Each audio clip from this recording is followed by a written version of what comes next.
Hello friends, good afternoon. आज हम अपने इस वीडियो में JCCB BSc नर्सिंग 2024 जिसका एग्ज़ाम आज यानी 28 सितंबर को हुआ, उसका क्वेश्चन का आज हम लोग आंसर देखने जा रहे हैं, सॉल्व करते हैं। तो आइए, पहला क्वेश्चन है 101। Why is there no CO2 release during the day in plant? CO2 day में रिलीज क्यों नहीं होता है? प्लांट से CO2 क्यों नहीं रिलीज होता है डे टाइम में? क्योंकि इसका आंसर होगा 101 का D. CO2 is used up in photosynthesis. Day time में सनलाइट अवेलेबल होता है, तो उस टाइम में CO2 एब्जॉर्ब होकर फोटोसिंथेसिस का जो प्रोसेस है वो कंटिन्यू हो जाता है। नेक्स्ट क्वेश्चन देखते हैं।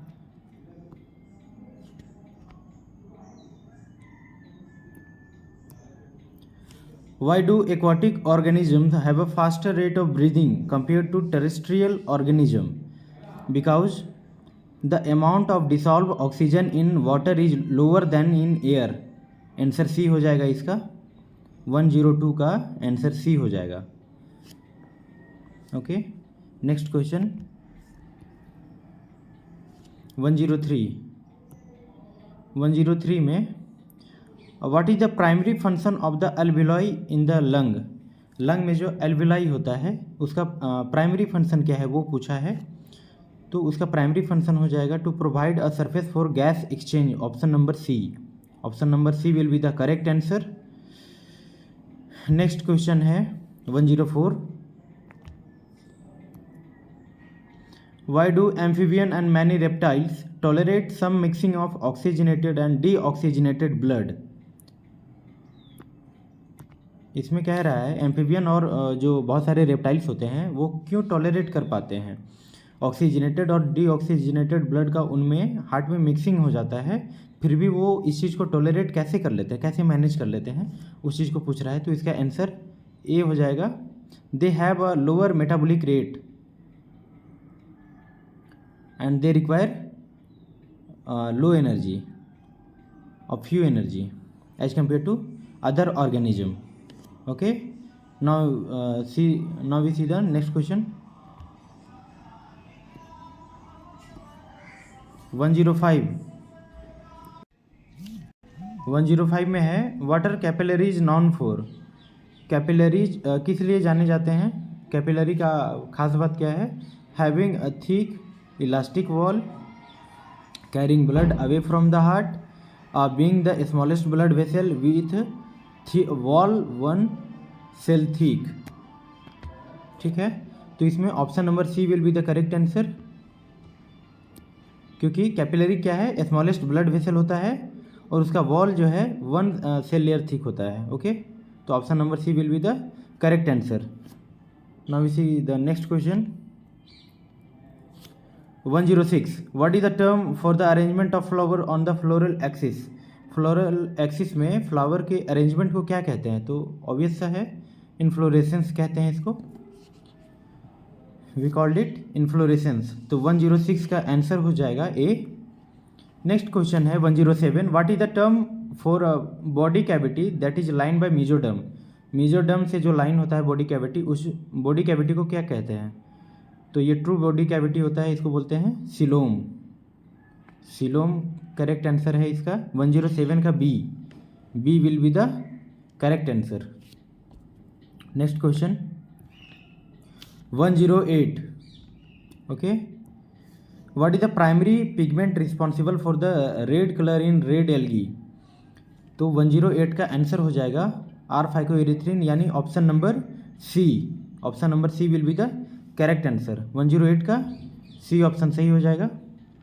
Okay, next question what is the prominent vein in the middle of the leaf blade known as? Lip blade में जो मिडिल में होता है प्रोमिनेंट वेन होता है, थिक भी होता है वो as compare to other vein, उस वेन को क्या कहते हैं? उसको कहते हैं मिड रिब।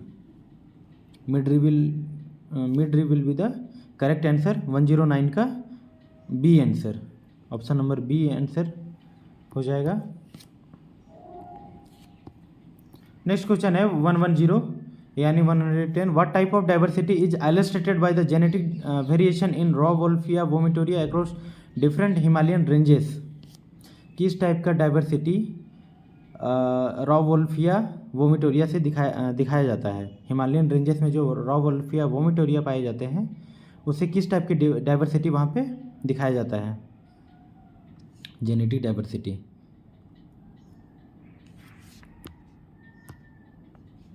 जेनेटिक डाइवर्सिटी यहाँ पे हो जाएगा, क्योंकि ऑलरेडी यहाँ पे कह रहा था what type of diversity is illustrated by the genetic variation. Genetic variation है तो जेनेटिक डाइवर्सिटी होगा, ऑब्वियस सा बात है। Option number B will be answer. Okay, 110 का option number B will be the correct answer. Next 111 का which fatty acid has 20 carbon atom including the carboxyl carbon. इसका बहुत ही फेमस क्वेश्चन है, ये अक्सर कई एग्जाम में पूछे जाते हैं। तो इसका आंसर हो जाएगा option number B arachidonic acid. और एराकिडोनिक एसिड में 20 कार्बन होते हैं जो कि इंक्लूडिंग कार्बोक्सिल कार्बन होते हैं। ठीक है, अब नेक्स्ट क्वेश्चन है, तो इसका करेक्ट आंसर हो जाएगा बी। 112 का क्वेश्चन है what are protein composed of. Protein किस चीज़ से बने होते हैं? तो प्रोटीन ऑब्वियस सा बात है, इसमें ये what are protein composed of polypeptide. हाँ, पॉलीपेप्टाइड चेन के बने होते हैं। C, option number C will be the correct answer. बहुत इजी क्वेश्चन है। प्रोटीन ऑब्वियस सा है, पेप्टाइड बहुत सारे पेप्टाइड के जुड़ने से बनते हैं, तो उसको बोलेंगे पॉलीपेप्टाइड के चेन से बनते हैं। नेक्स्ट क्वेश्चन है 113 what are polysaccharide compose of. Polysaccharide किससे बने होते हैं? तो पॉलीसेकेराइड यहाँ पे लॉन्ग चेन ऑफ शुगर होते हैं। रिपीटिंग यूनिट जो होता है, जैसे ग्लूकोज भी रिपीटिंग यूनिट हो सकता है, फ्रक्टोज होता है, तो बहुत सारी रिपीटिंग यूनिट मिल करके पॉलीसेकेराइड बनाते हैं। ठीक है, तो option number C will be the correct answer for question number 113। Next question 114। Okay, which of the following are substituted purine. इनमें से कौन से प्यूरिन है जो सब्सटीट्यूटेड हैं, मतलब सब्सटीट्यूटेड प्यूरिन कहते हैं उनको? तो यहाँ पे हो जाएगा adenine and guanine. Option number C will be the correct answer. 114 का option number C will be the correct answer. Next question 115 how many sub unit make up adult human haemoglobin. How many sub unit make up the adult haemoglobin. ठीक है, तो 115 का option number C हो जाएगा 4 will be the correct answer. तो option number C हो जाएगा इसका, 115 का option number C. Next question 116 what is the primary cause of dental caries यानी टूथ डिके। टूथ डिके का प्राइमरी काउज क्या होता है? ओके, तो टूथ डिके के कई रीजन हो सकते हैं, इसमें लैक ऑफ फ्लोराइड भी होता है, लेकिन वो प्राइमरी काउज नहीं है। यहाँ पे प्राइमरी काउज पूछ रहा है, तो इसका प्राइमरी काउज हो जाएगा option number D. Option number D will be the correct answer. Bacteria acting on sugar to produce acid, ये प्राइमरी काउज है। जैसे कोई भी प्लैक रह जाता है खाने के बाद, अच्छे से अगर ब्रश नहीं करते हैं तो प्लैक रह जाने के कारण बैक्टीरिया उसमें एक्ट करता है और एसिड प्रोड्यूस करता है, जिसके कारण टूथ डिके होता है, तो वो प्राइमरी काउज है। ओके, तो 116 का option number D will be the correct answer. Next question है 117 में देख लेते हैं what is the role of brushing teeth in preventing dental caries. जब हम अब ये कह रहा है कि हम टीथ को ब्रश जब करते हैं तो उसका क्या रोल है डेंटल कैरीज को प्रिवेंट करने में। टूथ डिके वो ब्रशिंग जो है कैसे रोकता है? तो अभी मैंने बताया कि it remove plaque before bacteria can produce acid. ठीक है, तो option number D will be the correct answer. Option number D. Other option नहीं हो सकता है, जैसे ए में बोल रहा है कि इट स्ट्रेंथन द इनेमल, ये बिल्कुल नहीं होगा। ऑप्शन नंबर बी में है इट न्यूट्रलाइजेस बैक्टीरियल टॉक्सिन, ये भी नहीं होगा। It increases the acid production of bacteria, ये भी नहीं होगा। इंक्रीज करेगा तो फिर डेंटल कैरीज को बढ़ाएगा। यहाँ पे बोल रहा है कि प्रिवेंट कैसे करेगा, तो प्रिवेंट ऐसे करेगा कि it decreases the acid production by inhibiting the growth of bacteria by removing the plaque before bacteria can produce acid. तो option number D will be the correct answer.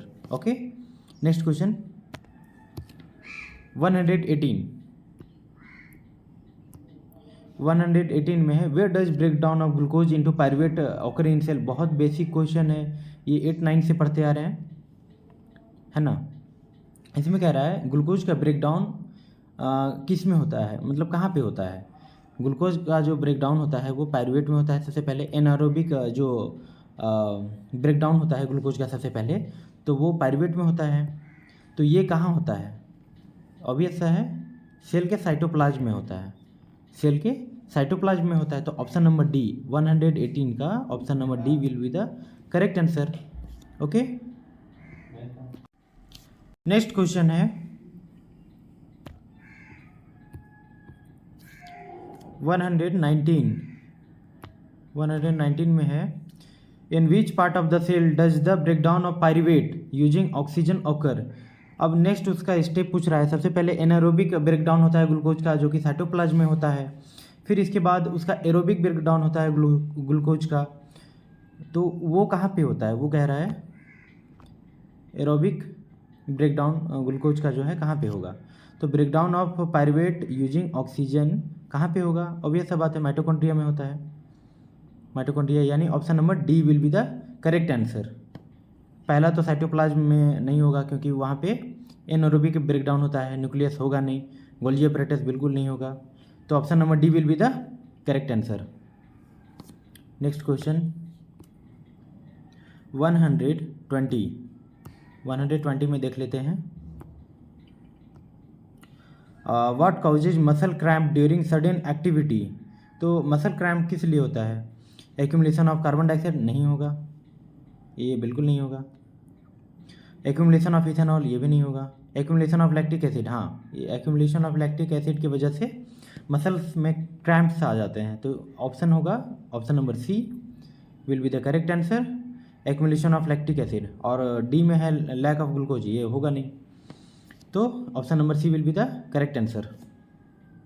Next question है 121 में what are the primary producers in a terrestrial ecosystem. Terrestrial ecosystem में primary producers कौन से हैं। Carnivore ये सब producer तो है नहीं। हर्बीवोर वो होते हैं जो ग्रास वगैरह या प्लांट्स वगैरह खाते हैं, ये होंगे नहीं, ये तो खुद कंज्यूमर हैं। यहाँ पे कह रहा है primary producer in a terrestrial ecosystem, primary producer कौन सा है। तो प्राइमरी प्रोड्यूसन जो है बेसिक लेवल पे वो हर्बेसियस हैं और उडी प्लांट्स हैं। प्लांट्स ही तो हैं जो प्राइमरी प्रोड्यूसर है टेरेस्ट्रियल इकोसिस्टम में। अगर वो टेरेस्ट्रियल इकोसिस्टम नहीं कह के वाटर इकोसिस्टम कहता तो फाइटोप्लैंक्टन और एल्गी के बारे में सोच सकते थे, बट यहाँ पे टेरेस्ट्रियल इकोसिस्टम है, इसलिए option number C will be the correct answer, option number C. Okay, next question 122 what begins the detritus food chain और web in an ecosystem. Detritus food chain जो है वो कैसे बिगिन होता है। तो डेट्रिटस जो फूड चेन है वो डेथ ऑफ ऑर्गेनिज्म से ही बिगिन होता है, डेथ ऑफ ऑर्गेनिज्म से ही स्टार्ट होता है। तो option number B will be the correct answer. A में है फोटोसिंथेसिस जो कि होगा नहीं, और वो herbivore predation option number C और डी में दिया गया, तो वो भी नहीं होगा, हर्बीवोर भी नहीं होगा। यहाँ डेट्रिटस फूड चेन मतलब ये होता है कि डेड एंड डिकेइंग जो मैटर है उससे स्टार्ट होगा उसका चेन। तो option number B will be the correct answer.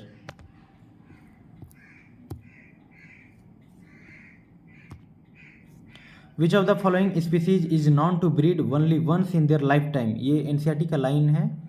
Pacific salmon fish, Pacific salmon fish will be the correct answer. वो अपने लाइफ टाइम में एक ही बार ब्रीड करते हैं, only once in their life time. और एनसीईआरटी में एक और एग्जांपल दिया है बम्बू और Pacific salmon fish breed only once in their life time. तो यहाँ पे ऑप्शन बी हो जाएगा पैसिफिक साल्मन फिश। तो 123 का option number B will be the correct answer. Next question है 124. Which of the following is a defense mechanism used by some prey species to avoid detection by predator? Predator यानी परभक्षी से बचने के लिए pray, जो प्रे है, जो शिकार है, वो क्या उपाय करता है, क्या डिफेंस मैकेनिज्म वो अपनाता है? तो 124 का option will be A, will be answer mimicry, वो मिमिक्री करता है।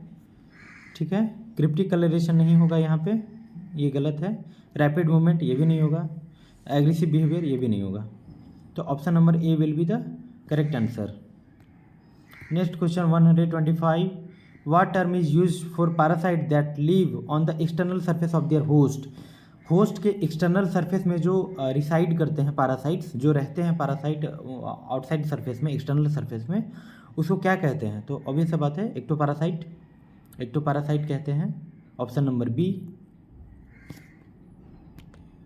नेक्स्ट क्वेश्चन है 126. Which substance are taken in by autotrophic organisms during photosynthesis? Photosynthesis के लिए या फोटोसिंथेसिस के दौरान प्लांट क्या क्या अपने taken in by autotrophic organism? Autotrophic organism जो भी प्लांट्स वगैरह हैं, वो क्या टेक इन करते हैं, क्या अंदर लेते हैं फोटोसिंथेसिस प्रोसेस के लिए? तो ऑब्वियस सा बात है, कार्बन डाइऑक्साइड और वाटर, कार्बन डाइऑक्साइड और वाटर ही ज़रूरत होता है फोटोसिंथेसिस में, जो कि फाइनली फिर कार्बोहाइड्रेट एज ए प्रोडक्ट देते हैं। नेक्स्ट क्वेश्चन है 127. Why carbohydrate utilized during photosynthesis in plant? यहाँ पे एक कन्फ्यूजन है 127 क्वेश्चन में।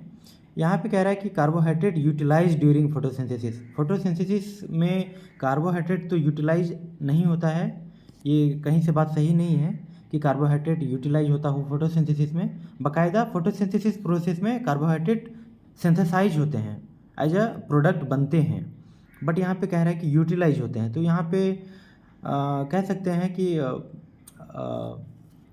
रेक्टिफाई करके हम लोग ऑप्शन रिमूव करके हम लोग एक कोई क्वेश्चन सेलेक्ट कर सकते हैं, ऑप्शन सेलेक्ट कर सकते हैं, क्योंकि इसमें कोई एग्जैक्ट आंसर है नहीं। तो first for provide structural support, ये तो नहीं होगा। सेकंड है फॉर स्टोर जेनेटिक इन्फॉर्मेशन, ये भी नहीं होगा। For absorb nutrient from the soil, और ऑप्शन नंबर डी में है फॉर प्रोवाइड एनर्जी। तो हम सभी जानते हैं कि कार्बोहाइड्रेट तो एनर्जी प्रोवाइड करता है, तो ये भी हो सकता है, डी ऑप्शन भी हो सकता है। और for absorb nutrient from the soil होने का ये भी हो सकता है, क्योंकि इसमें भी ज़रूरत होता है एनर्जी का, बट उतना इसमें रोल नहीं है उसका।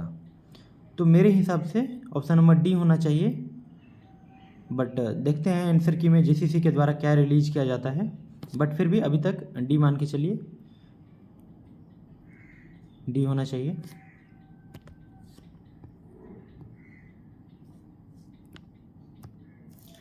ऑप्शन नंबर ये क्वेश्चन नेक्स्ट क्वेश्चन में है 128. वाटर स्टोमाटा, स्टोमाटा क्या है? तो ये सिंपल सा सभी कोई जानते हैं, बेसिक क्लास से पढ़ते आ रहे हैं। तो इसका ऑप्शन नंबर डी हो जाएगा answer, tiny pore on the surface of leave. Tiny pore होता है ये गैसेस एक्सचेंज के लिए होता है। ऑप्शन ए में क्या है, सेल दैट स्टोर वाटर नहीं, ऑर्गन फॉर फोटोसिंथेसिस नहीं, स्ट्रक्चर फॉर न्यूट्रिएंट एब्जॉर्बेशन ये भी नहीं होगा। तो option number D will be the correct answer. Okay, next question है 129. विच of the following is an essential element use in the synthesis of protein and other compounds? Protein और other compound synthesise करने के लिए कौन सा element जो है वो नेसेसरी है? तो ऑप्शन नंबर ए में ही दिख रहा है nitrogen. Nitrogen will be the correct answer. पिलाई होगा नहीं, यहाँ पे एलिमेंट पूछा है, एसेंशियल एलिमेंट। फ्लैजेलम भी नहीं होगा, प्लाक भी नहीं होगा। तो option number A will be the correct answer. ठीक है, नाइट्रोजन। नेक्स्ट क्वेश्चन है 130 में देख लेते हैं क्या है। Which of the following is example for organism break down the food material outside their bodies and then absorbing it? तो इसका आंसर 130 का जो है, एक minute,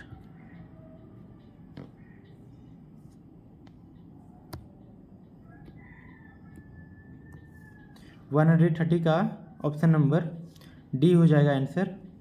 fungi such as bread, mould, yeast and mushroom. Fungi जो हैं वो क्या करते हैं, फूड मटेरियल जो है वो outside their bodies break down करते हैं, इसके बाद उसको एब्जॉर्ब करते हैं। तो बेसिकली ये सेप्रोफाइट्स के कैरेक्टर हैं। तो option number D will be the correct answer for question number 130। Next question है 131। विच part of the plant primarily absorb raw material such as nitrogen and phosphorus from the soil. तो बहुत basic question है ये। Plant के कौन से part हैं जो एब्जॉर्ब करते हैं रॉ मटेरियल जैसे नाइट्रोजन और फॉस्फोरस? तो ऑब्वियस सा बात है, इसमें रूट ही एब्जॉर्ब करेगा।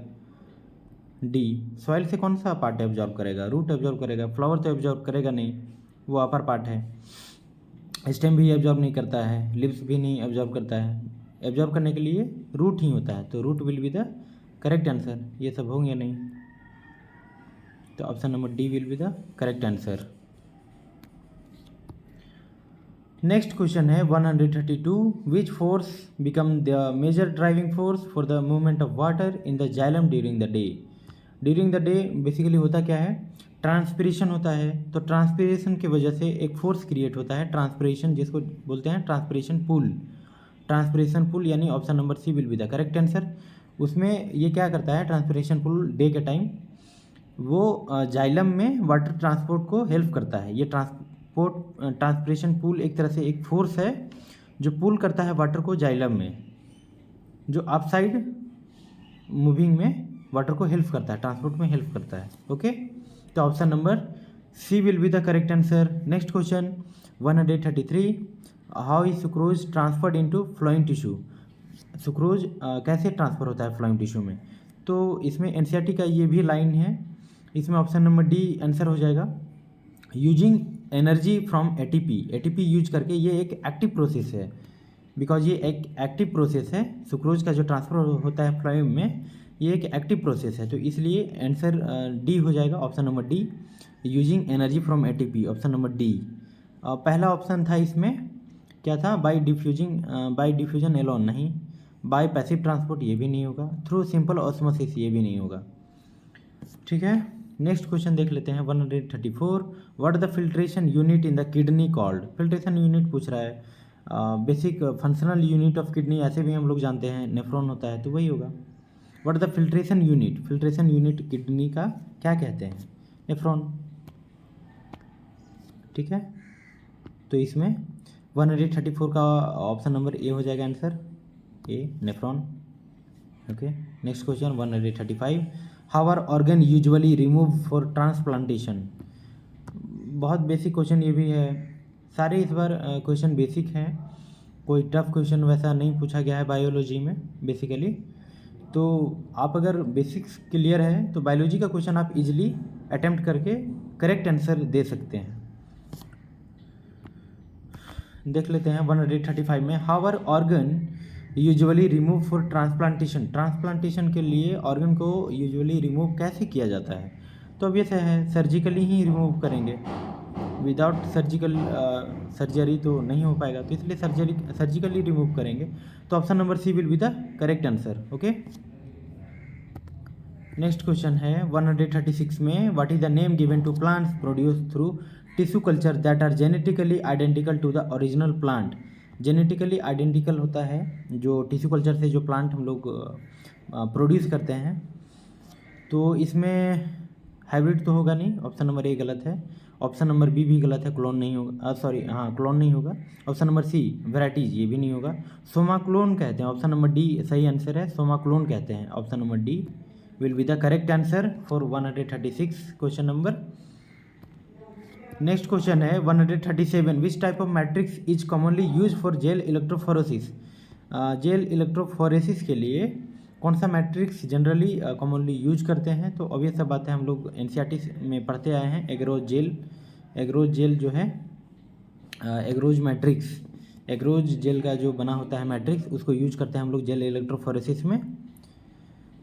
तो agarose gel, option number B will be the correct answer, agarose. Next question है 138।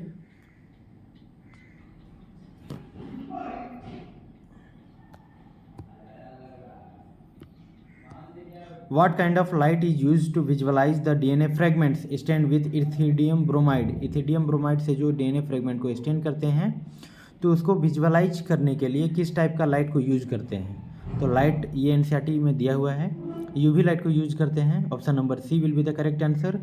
ओके, ये डायरेक्ट एनसीईआरटी का लाइन है। इंफ्रारेड लाइट ऑप्शन ए में है, ये होगा नहीं। विजिबल लाइट ये भी नहीं होगा। एक्सरे ये भी नहीं होगा। नेक्स्ट क्वेश्चन है 139 में, what type of bacteria is primarily responsible for the fermentation of milk into curd? बहुत बेसिक क्वेश्चन है। मिल्क को कर्ड में बदलने के लिए कौन सा बैक्टीरिया जनरली मतलब होता है, यूज होता है या उसमें प्रेजेंट रहता है कह लें?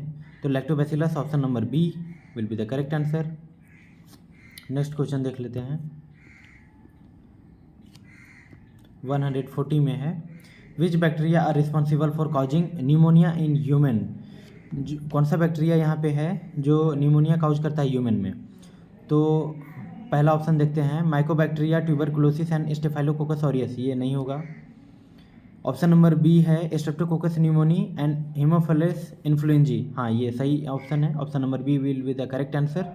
स्ट्रेप्टोकोकस न्यूमोनी और हीमोफिलस इन्फ्लुएंजी जो है ह्यूमन में न्यूमोनिया काउज करता है। ऑप्शन नंबर सी देख लेते हैं, इशेरिशिया कोलाई एंड साल्मोनेला टाइफी, नहीं, साल्मोनेला टाइफी टाइफाइड कॉज करता है और इशेरिशिया कोलाई जनरली इंटेस्टाइन वगैरह में एज ए कमेंसल प्रेजेंट होता है, आप हायर क्लासेस में पढ़ेंगे, तो ये भी नहीं होगा।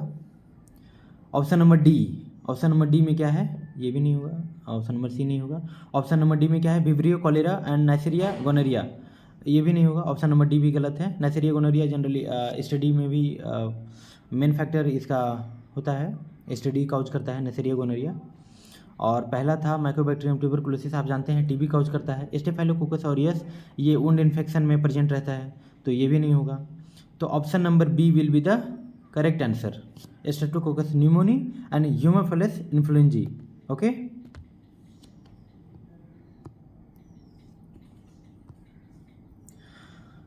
नेक्स्ट क्वेश्चन है 141 में, in which year did Ernst Mayr receive the Crafoord prize? Crafoord prize कौन से ईयर में ये अर्नस्ट मेयर रिसीव किए थे? ये एनसीईआरटी में दिया हुआ है, जहाँ पे अर्नस्ट मेयर के बारे में बायोडाटा दिया हुआ है चैप्टर के स्टार्टिंग में, तो वो उनके बारे में दिया हुआ है कि क्रेफोर्ड प्राइज उनको कब मिला था। तो option number C will be the correct answer. 1999 में, 1999 में ऑप्शन नंबर सी इनको क्रेफोर्ड प्राइज मिला था। C will be the correct answer. Next question है 142 में, what role does melatonin play in the body? Melatonin का क्या रोल है बॉडी में? ये भी एनसीईआरटी में दिया हुआ है। ऑप्शन नंबर बी जो है सही होगा answer, regulation of the 24 hour diurnal rhythm of the body. Melatonin जो है डायर्नल रिदम जो होता है ह्यूमन बॉडी में या एनिमल्स में भी होता है डायर्नल रिदम, तो वो कंट्रोल करता है, रेगुलेट करता है 24 आवर। तो option number B 4 question number 142 will be the correct answer. Okay,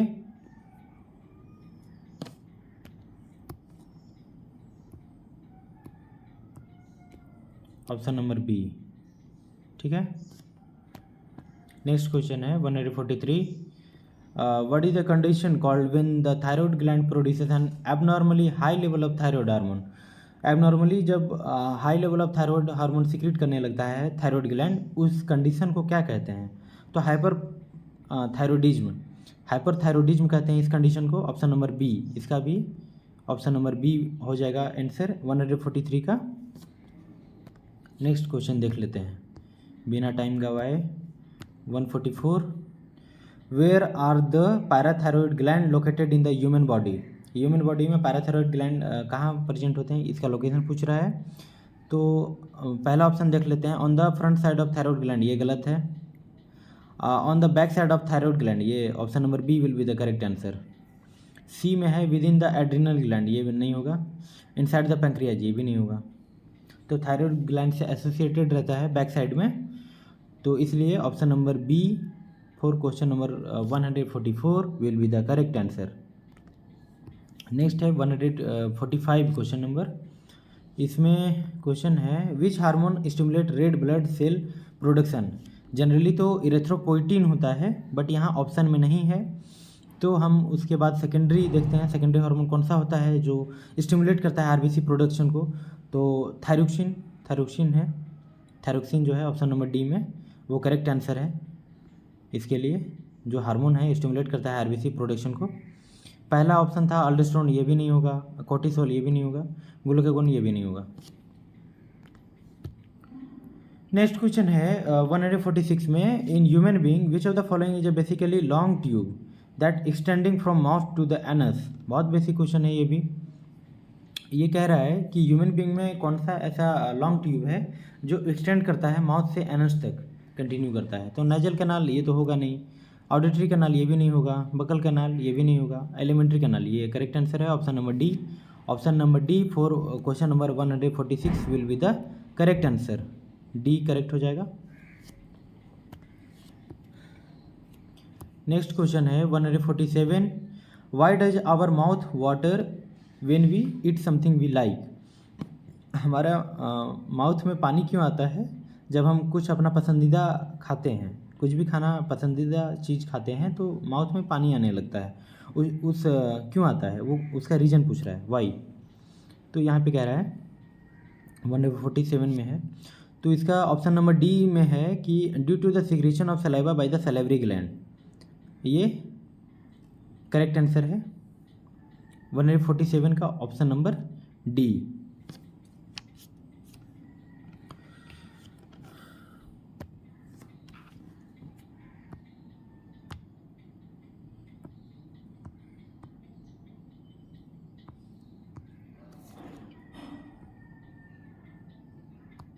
इसका 147 का डी हो गया, डी इसका हो गया।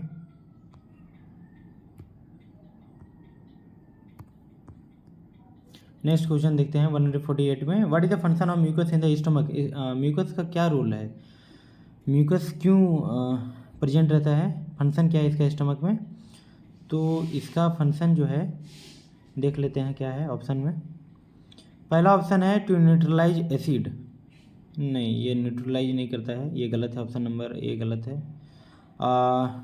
To help in the absorption of nutrient, ये भी नहीं होगा। सी में है टू डाइजेस्ट कार्बोहाइड्रेट, ये भी नहीं होगा। Option number D to protect the inner lining of the stomach from the acidic environment, तो ऑप्शन नंबर डी बच गया जो कि आंसर है for question number 148। Option number D will be the correct answer. Next question देख लेते हैं 149 what is the role of bile salt in the digestion of fat. Bile salt का जो है फैट के डाइजेशन में क्या रोल है, ये भी एनसीईआरटी में दिया हुआ है। ऑप्शन नंबर ए में देखते हैं they convert fat into simpler sugar, ये भी गलत है, सिंपलर शुगर में कन्वर्ट नहीं करता, यहाँ शुगर का बात ही नहीं आ रहा है, डाइजेशन ऑफ फैट यहाँ पे करना है। तो ऑप्शन नंबर बी में देखते हैं they break down large fat globules into smaller ones increasing enzyme efficiency, option number B will be the correct answer. ये लार्ज फैट जो ग्लोब्यूल होते हैं उसको स्मॉलर वन में कन्वर्ट करता है ताकि उसका जो सरफेस एरिया है वो इंक्रीज हो जाए, और सरफेस एरिया इंक्रीज होने से एंजाइम का जो एफिशिएंसी है वो बढ़ जाता है डाइजेशन करने के लिए, तो वो इजीली डाइजेस्ट कर पाता है। ऑप्शन नंबर सी में क्या है दे न्यूट्रलाइज स्टमक एसिड, नहीं ये भी गलत है। दे डाइजेस्ट प्रोटीन इनटू पेप्टाइड, नहीं प्रोटीन का ये डाइजेशन करता ही नहीं है, तो कैसे होगा। Option number B will be the correct answer. Next question है 150 में what is the primary function of the villi in the small intestine. Small intestine में विलाई का क्या इंपॉर्टेंस है, ओके वो ये कह रहा है कि विलाई का क्या इंपॉर्टेंस है स्मॉल इंटेस्टाइन में। तो पहला ऑप्शन कह रहा है कि टू सीक्रेट डाइजेस्टिव एंजाइम, ये गलत है। टू न्यूट्रलाइज स्टमक एसिड, ये भी रॉन्ग है। To move food through the intestine, ये भी गलत है। ऑप्शन नंबर डी में है to increase the surface area for the absorption, option number D will be the correct answer. Option number D will be the correct answer. Option number D correct answer हो जाएगा। तो ये set सी का JCCB का BSc nursing का answer की था, जो कि हम लोग मिलके साथ में सॉल्व किए। आप अपना क्वेश्चन पेपर से मैच कर ले, आपने कितना सही किया, कितना क्या मिस्टेक हुआ। और आप हमारे टेलीग्राम चैनल से जुड़ सकते हैं, जो जिन्हें भी काउंसलिंग से रिलेटेड अपडेट या गाइडेंस चाहिए, एग्ज़ाम प्रिपरेशन, JCCB के कोई भी एग्ज़ाम प्रिपरेशन, गाइडेंस, काउंसलिंग, सारे वहाँ पे मिल जाएंगे आपको। हमारा टेलीग्राम चैनल जो कि इस वीडियो के डिस्क्रिप्शन में मिल जाएगा आपको। और साथ ही मैं आपको बता दूं कि पारा medical, ANM, GNM, BSc nursing, agriculture, veterinary and allied courses के एग्ज़ाम प्रिपरेशन, एडमिशन और काउंसलिंग हमारे चैनल से करवाई जाती है। तो आप हमारे यूट्यूब चैनल को सब्सक्राइब कर लें और टेलीग्राम चैनल से ज्वाइन हो जाएं, जिसका लिंक इस वीडियो के डिस्क्रिप्शन में दिया गया है। और आप अपना क्वेश्चन पेपर से आपने जितना भी सही किया है बायोलॉजी में, ये बायोलॉजी पेपर का डिस्कशन था, आपको कुछ ही देर में फिजिक्स और केमिस्ट्री के भी डिस्कशन मिल जाएंगे। और आप जितना भी स्कोर कर रहे हैं फाइनली मैच करके आप हमारे यूट्यूब चैट में कमेंट कर सकते हैं। इसके बाद हम आपको सजेस्ट करेंगे कि कौन सा कॉलेज आपको क्या प्रेफरेंस रहना चाहिए, कौन सा कॉलेज लेना चाहिए, क्या कौन सा कॉलेज मिल सकता है, हम लोग प्रेडिक्ट कर सकते हैं। तो आप सजेशन या कोई भी गाइडेंस चाहते हैं तो आप हमारे टेलीग्राम चैनल से ज्वाइन हो जाइए और हमारे यूट्यूब चैनल को सब्सक्राइब कर लीजिए। और आगे कोई भी दिक्कत हो, कोई भी कन्फ्यूजन हो क्वेश्चन में, तो आप हमारे यूट्यूब कमेंट्स में बता सकते हैं, कमेंट करके। वहाँ पे आपको आंसर, जवाब तुरंत ही, शीघ्र ही दे दी जाएगी। तब तक के लिए धन्यवाद, ऑल द बेस्ट। जिन्होंने भी अच्छा किया है और जिन्होंने अच्छा नहीं कर पाया है वो कोई बात नहीं, नेक्स्ट के लिए तैयार रहें। आप हमारे चैनल से भी प्रिपरेशन कर सकते हैं, यहाँ पे भी प्रिपरेशन की जानकारी दी जाती है, प्रिपरेशन करवाई जाती है। JCCB से जो भी एग्ज़ाम रिलेटेड हैं उनकी तैयारी करवाई जाती है। आप हमारे चैनल को सब्सक्राइब कर लें। Thank you, all the best.